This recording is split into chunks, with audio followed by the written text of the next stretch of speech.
Hey guys, this is Amber from NotableInk.com and I'm excited to share my first two cards using the Hedgehog Hollow August 2019 kit. You can see a couple of the designs here for the August kit.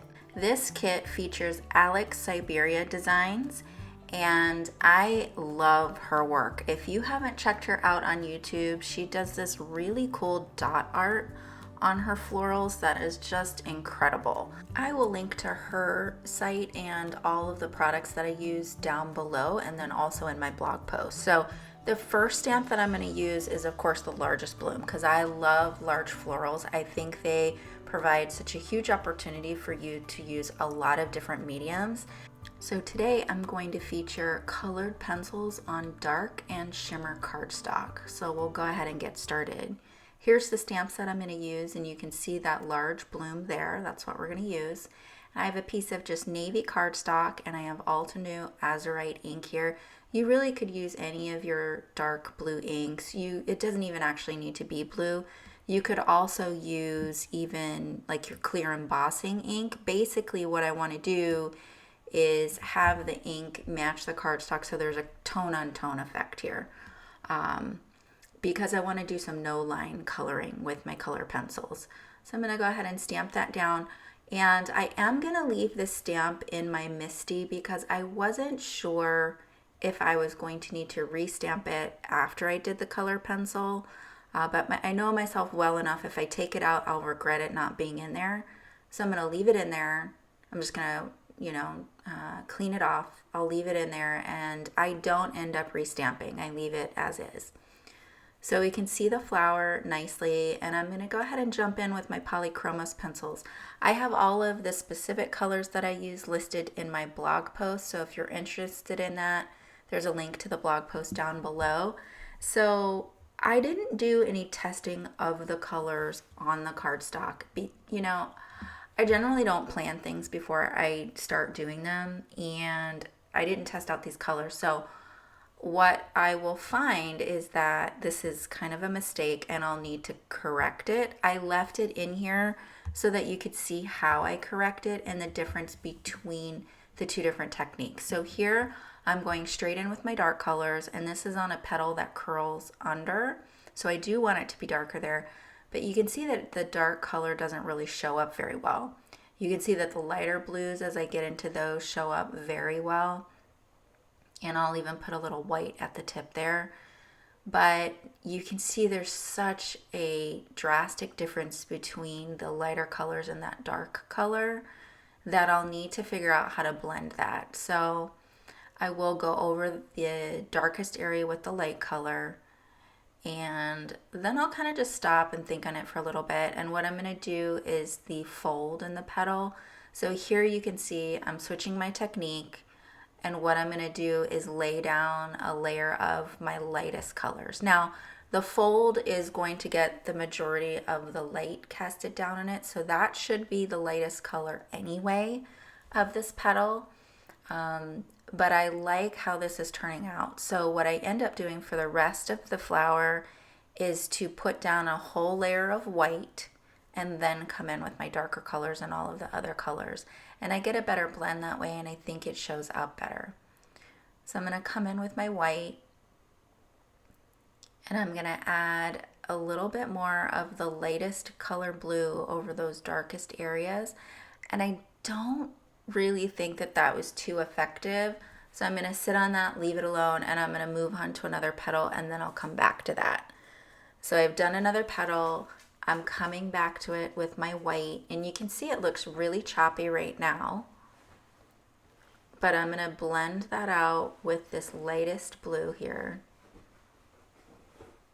and then I'll come in with a little bit of that dark again. And by the time I do the rest of the flower, this petal is not going to be noticeable. So this mistake we made here, it's blended out pretty well. It still looks like it has kind of a drastic line in there, more of a harsh line than I would like, but it's totally not going to be noticeable once we get the rest of the flower done. So I'll show you the technique that I used for the rest of this particular flower.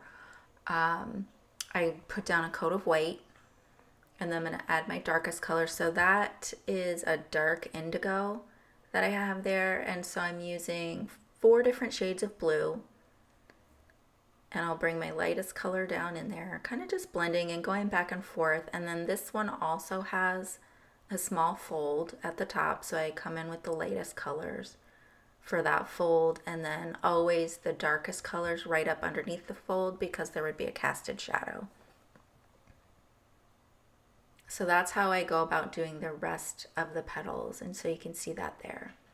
Now it starts to get a little squirrely in the middle there. You know, those petals get smaller and smaller and smaller. So one of the tricks that I use is to put the stamp packaging over top of it so that I can see those lines a little bit more defined. You know, with the tone-on-tone stamping, sometimes it can be really difficult to see what's going on there once those petals get smaller. So that's what I'll do for the remainder of this flower. For each petal before I start coloring, I'll bring that stamp packaging over, overlay it, and just double check what it is that I'm coloring. Because even some of those really small petals also have folds in them. So you just want to make sure that you know where the highlights need to be and where the shadows need to be casted. And so that's a really good trick to use. I've used that also when I do my Copa coloring if it gets small in there. So I've moved on to the leaves, and so for my leaves I don't need to put down a coat of white because it's not tone on tone. It's a completely different color, so even your darkest green that you're going to use is going to show up on the navy cardstock because it's a different color. These greens went on beautifully. I'm just using 2 greens, and I'm going to use that warm gray color pencil that you see there just to reinforce some of the veins that are in the leaves. So you can see that Alex has put in some veining to these leaves for a little bit of detail, and that warm gray is going to just add a hint of those veins. I didn't want anything too, I didn't want it to stand out too much. I just wanted a light lining of that. And I didn't really use too much white in these. In fact, I don't think I used much white at all. I really just used this light green as the highlight. And here you can see just adding a little bit of shadow and just a touch of detail. Really, this stamp, you can see the veins. Like right there, I haven't added any of the veining. So here I actually am coming in with a black Polychromos. And I'm just adding a little bit more shadow. And I think I run that along just a couple of the veins. Some of my edges of the flowers got a little fuzzy, and so I'm just cleaning that up with the black pencil as well. You want to make sure that your color pencils are nice and sharp. You're going to need to sharpen your pencils frequently as you're coloring. And then here I just have a white charcoal pencil, and I didn't want to add a drop shadow, but I wanted to separate it from the background just a little bit. So I'm just selectively adding just a few highlights here and there just to separate it a little bit and give it a bit of a highlight. And I don't, even though you see me brushing my finger over it, I'm really just leaving it full strength white charcoal. I'm not really blending it out. I'm definitely not taking a paper stump to it and making it a fuzzy blend or anything like that. I'm leaving somewhat of the sharper edges. Here's a close-up of the coloring there. And I love how those leaves look. Those leaves, they almost look a little bit transparent, like the blue paper is showing through. So this Just Because sentiment is from the same stamp set. And I'm going to go ahead and white heat emboss that. I thought that would bring out the highlights quite nicely. I do end up heat embossing this twice. Be careful when you're heat embossing it. You can't see it because I don't bring it up close to the camera, but where the just is, right on the leaves there, it turned a little green. Like the white embossing powder got a little bit discolored, and I think that's because the color pencil started to melt. So just be careful when you're doing that, and that is why I did 2 coats of the embossing powder, just to cover up that discoloration. So I'm using my X-Acto knife just to take off at a few areas where I had some stray embossing powder. So I just scraped those off and then just used an eraser to get them off. And there's the finished card. I added a couple Nuvo drops. Here's the second card we're going to do, and this is on shimmer paper. So this is Stardream metallic paper in punch, and that's from cardstock.com. And here I have stamped that in Altenew purple wine ink. So I'm going to go ahead and take the Polychromos just straight to the paper. Again, because the green is a different color than the paper, I'm not needing to put down a white coat. So I'm just going straight in, and this green that I've chosen here, so I have the two other greens that I used on the navy, and then I brought in this third darker green, and it was a little too blue, a little too neon for me. I really prefer yellow greens. And so the way that I correct that, you're going to see me, I have the 36 set of Polychromos, and sometimes I regret getting the smaller set because I feel like I need more of a range of colors. And then other times, like today when I was coloring this, I felt like it does me a really good service as an artist, because then I have to come up with other ways to get a blend without just using the same color family. So in this case, I'm going to grab a warm gray because I just don't like how that blue-green is in there at all. So now you would have thought I would have learned my lesson from last time, but I should have done this in the first place and scribbled on the back of it to see what colors go.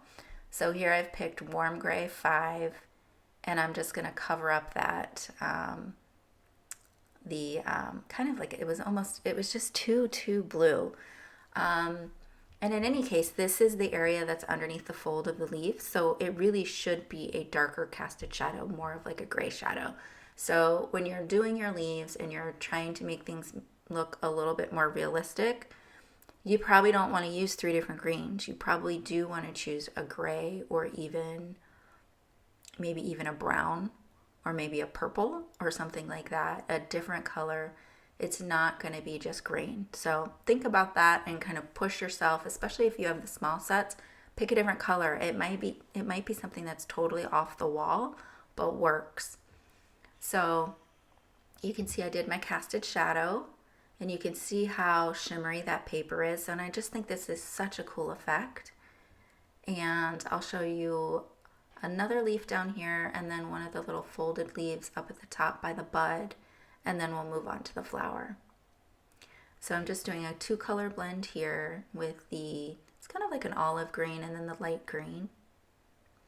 And then here there's these little fronds, I don't know what you call those, that come off the petal. So there's a fold in the middle, and same thing, I'm going to use that warm gray to just add that drop shadow inside of there. Casted shadow, it's not a drop shadow, it's a casted shadow. And then you can also use your warm gray to kind of tidy things up and get a sharper line. And then we'll do one more here. To me, this little leaf right here almost ends up looking like a coffee bean, the way that I shade it. It has that little groove right down the center. And so I'm just going to get in there with that warm gray. And I love this little bud. I think it's so pretty. So here I have magenta, and I think the other one is like middle purple, pink, I think is the name of it. So I'm just adding in my darkest color. This is my darkest color here. I'm adding in the shadows. Then I'll come in with this lighter purple. So again, make sure that you are sharpening your colors. And then the only other color that I'll add to the bud is I'll just add some white highlights. So it's hard in video for you to appreciate how much pressure I'm using. I'm not using much pressure at all. Very little pressure. I'm really just kind of,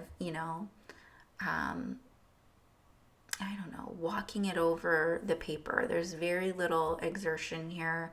Your hand should not be tired after using your color pencils. You really don't need a lot of pressure. If you're using a lot of pressure, then your paper is going to stop taking the colors.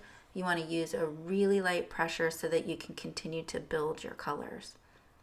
If you're using a lot of pressure, it will smash the tooth of the paper and it won't continue to take your colors. So there we go. Okay, so I was really excited to use, I got new blending brushes.